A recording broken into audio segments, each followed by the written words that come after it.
Bienvenue à toutes et à tous pour cette nouvelle exploration.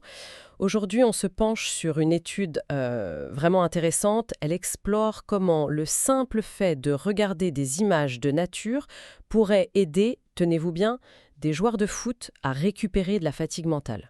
Oui, et à mieux se réguler aussi. C'est un lien assez étonnant en effet. Exactement. C'est tiré d'un article tout récent, publié dans le Journal of Sport Science and Medicine en 2024.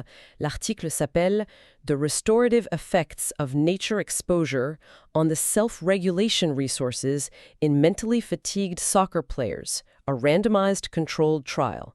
Il est signé par une équipe dirigée par Hei Sun.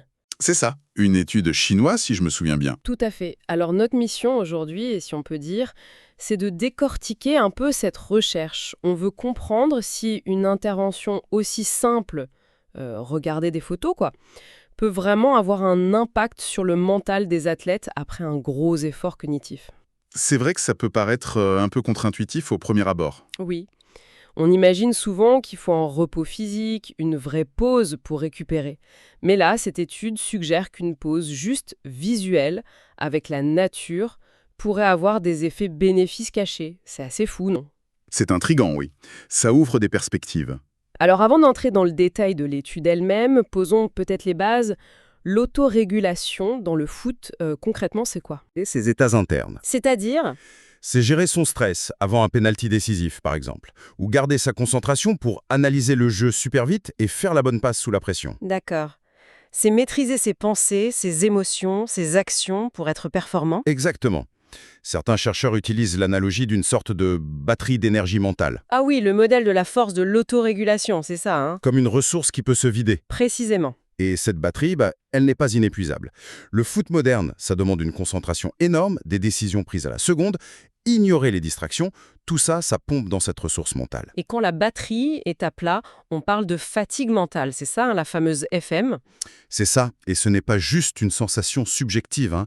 On sait que cette fatigue mentale a un impact direct et mesurable sur la performance. Ah oui, par exemple? Moins de précision dans les gestes techniques, des choix tactiques moins pertinents, des temps de réaction qui s'allongent. D'accord.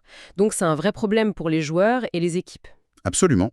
Surtout que cette fatigue, elle peut s'installer au fil d'un match, mais elle peut aussi s'accumuler, s'aggraver tout au long d'une saison qui est souvent très longue et exigeante. Et si je saisis bien, quand cette ressource mentale, cette batterie est faible, notre attention devient plus fragile? C'est une bonne façon de le dire, oui. Le joueur a plus de mal à rester concentré sur ce qui est important, le ballon, les coéquipiers, la tactique. Et il se laisse plus facilement distraire par, je sais pas, des pensées parasites, l'anxiété, le bruit du public. C'est tout à fait ça. Maintenir ce qu'on appelle l'attention dirigée, c'est-à-dire l'attention volontaire, celle qui demande un effort pour rester focalisé et pour ignorer les distractions. Ça devient beaucoup plus difficile quand les ressources d'autorégulation sont basses. On est moins efficace pour filtrer. D'accord, ok, c'est logique. L'effort mental vide la batterie attentionnelle. Mais alors, revenons à nos photos de nature. Comment est-ce que de simples images pourraient recharger cette batterie? Quelle est l'idée derrière ça? Alors là, on touche au cœur du sujet. Et c'est là qu'intervient une théorie psychologique assez connue. La théorie de la restauration de l'attention. L'ART, pour Attention Restoration Theory. ART, d'accord. Et elle dit quoi cette théorie? L'idée centrale, c'est que certains environnements, et notamment les environnements naturels, ont des caractéristiques particulières qui permettent à notre attention dirigée de récupérer, mais sans qu'on ait à faire d'efforts conscients pour ça. Ah, intéressant. Comment ça marche? La nature offre ce que la théorie appelle une fascination douce. Pensez à un paysage, une forêt calme, le mouvement de l'eau, un coucher de soleil. Ces éléments captent notre attention de manière agréable, spontanée, sans nous demander de nous concentrer activement comme on le ferait par exemple devant un tableur Excel ou en essayant de suivre une conversation dans un environnement bruyant.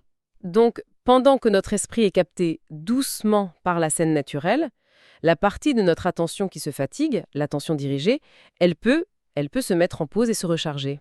Exactement. C'est comme si on lui offrait des vacances.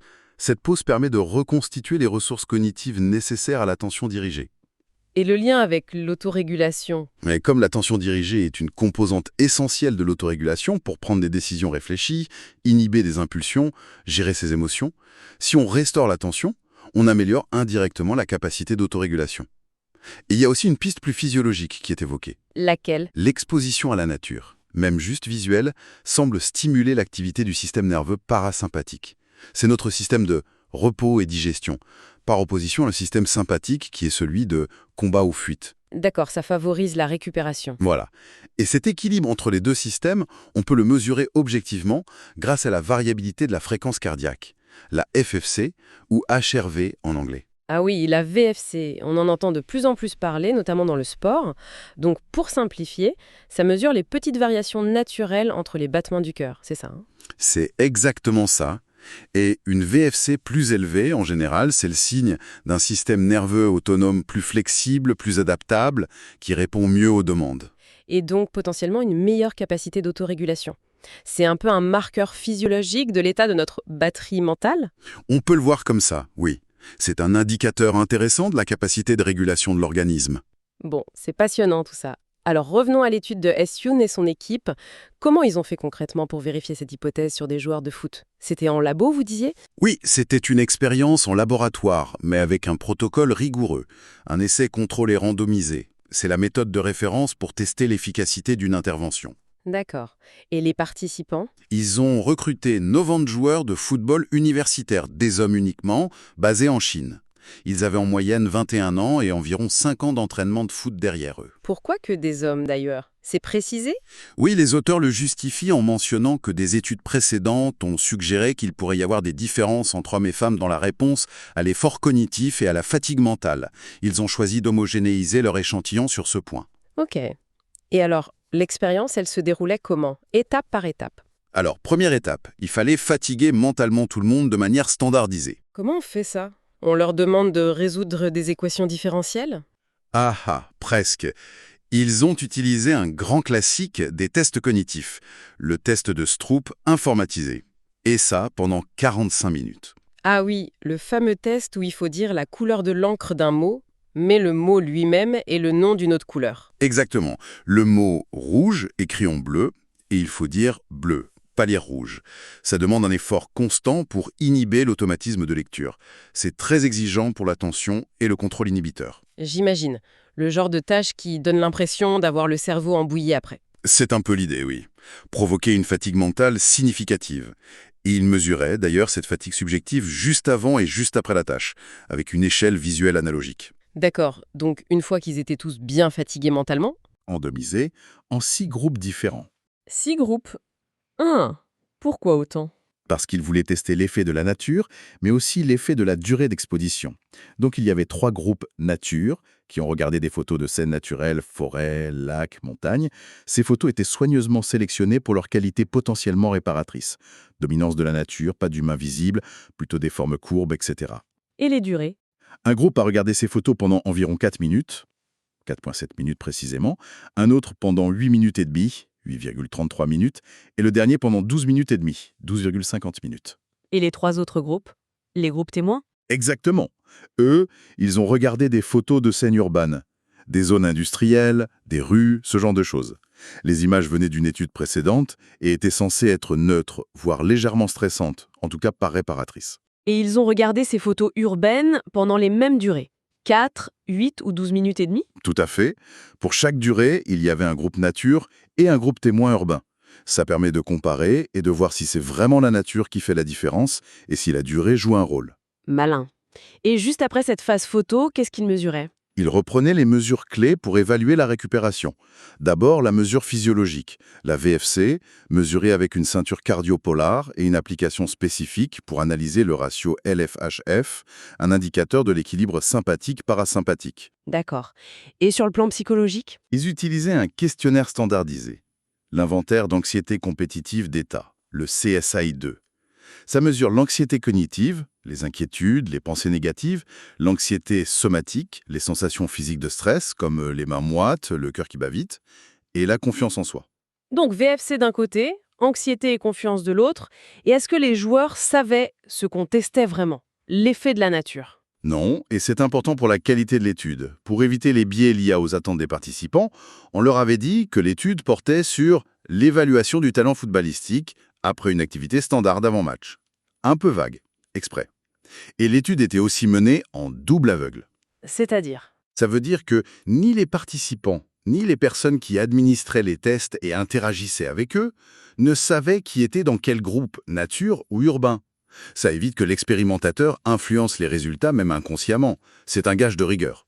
Ok, protocole solide, mesures claires. Alors, venons-en aux résultats. C'est là que ça devient vraiment intéressant. Est-ce que ces photos de nature ont eu l'effet escompté sur ces joueurs mentalement épuisés? Eh bien, les résultats sont assez nets et vont clairement dans le sens de l'hypothèse de départ. Premièrement, l'étude a bien confirmé que la tâche de Stroop de 45 minutes avait efficacement induit une fatigue mentale significative chez tous les participants. Le point de départ était similaire pour tout le monde. D'accord, ça c'est la base. Et ensuite, après la pause photo? C'est là que ça bouge. Concernant la fatigue subjective, celle que les joueurs rapportaient eux-mêmes sur l'échelle, seuls les groupes qui avaient regardé les photos de nature pendant 8 minutes et 12 minutes et demie ont montré une réduction significative de cette fatigue après l'intervention. Ah, donc pas le groupe nature de 4 minutes? Non. Et aucun des groupes qui ont regardé les scènes urbaines n'a montré d'amélioration. Ils sont restés fatigués. Donc il faut une certaine dose de nature, même en photo, au moins 8 minutes dans ce cas, pour commencer à ressentir un effet sur la fatigue perçue. C'est ce que ça suggère, oui.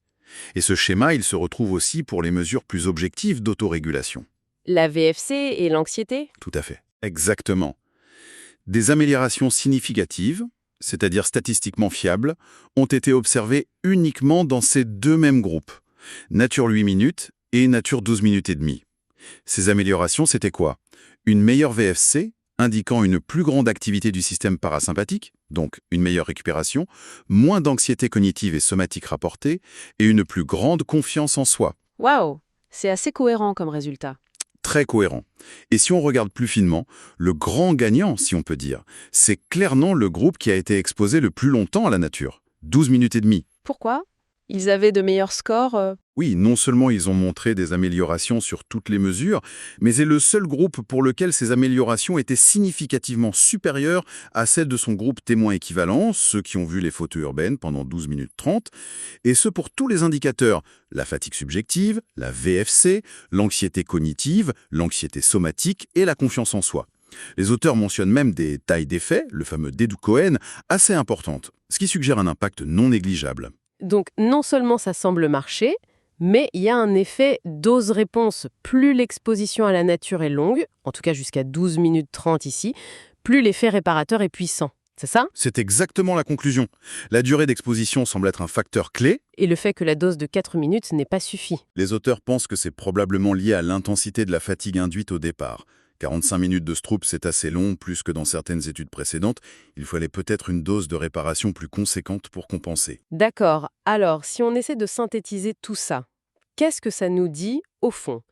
Que regarder des images de nature pendant une dizaine de minutes peut vraiment aider le cerveau fatigué d'un sportif à recharger ses batteries mentales. C'est en tout cas ce que ces résultats suggèrent fortement, oui. Et ça s'aligne très bien avec la théorie dont on parlait, la RT. La fascination douce exercée par les paysages naturels aurait permis de restaurer les ressources de l'attention dirigée, ce qui se traduit ensuite par une meilleure capacité d'autorégulation. Et on le voit à la fois sur le plan physiologique avec la VFC. Et sur le plan psychologique, avec la diminution de l'anxiété et l'augmentation de la confiance. Ce qui est vraiment fascinant ici, je trouve, c'est ce lien assez direct entre une stimulation visuelle, somme toute passive, regarder des photos, et une récupération mentale et physiologique mesurable chez les athlètes après un effort cognitif important. C'est vrai que c'est assez bluffant. Du coup, on pense tout de suite aux applications pratiques, forcément. Est-ce qu'on pourrait imaginer des clubs de foot ou d'autres sports, d'ailleurs, qui utiliseraient ce genre de technique? Le potentiel est là, c'est indéniable. Imaginez, diffuser des images ou des vidéos de nature dans les vestiaires avant un match, ou pendant la mi-temps, ou sur des écrans dans les salles de repos, ou même via des applications sur les téléphones des joueurs pendant les déplacements. Ce serait une stratégie simple, pas chère, facile à mettre en place. Tout à fait. Mais bon, comme toujours en science, il faut rester prudent et ne pas surinterpréter.